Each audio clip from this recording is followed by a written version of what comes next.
Hello అండి. Welcome to my channel. ఈరోజు సున్నుండలైతే తయారు చేసేసుకుందాము పొట్టు మినపప్పుతో.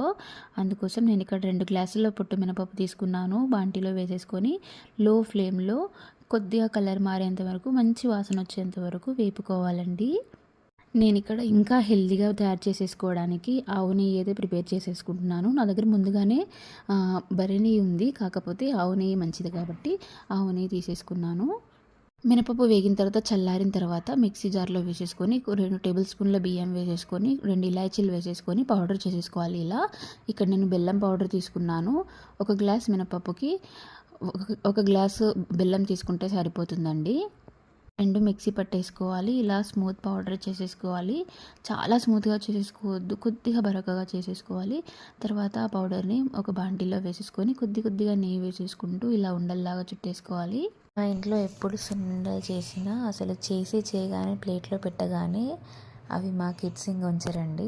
ఫస్ట్ ప్లేట్ ఖాళీ అయిపోవాల్సిందే, వాళ్ళిద్దరు తినేస్తూ ఉంటారు. చూడండి వాళ్ళ రియాక్షన్.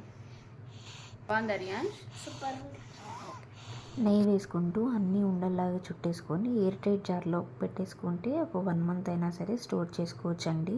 ఈ సున్నుండ చాలా హెల్తీ అండ్ టేస్టీ. మీరు కూడా ట్రై చేసి చూడండి. థ్యాంక్ యూ ఫర్ వాచింగ్ అండి.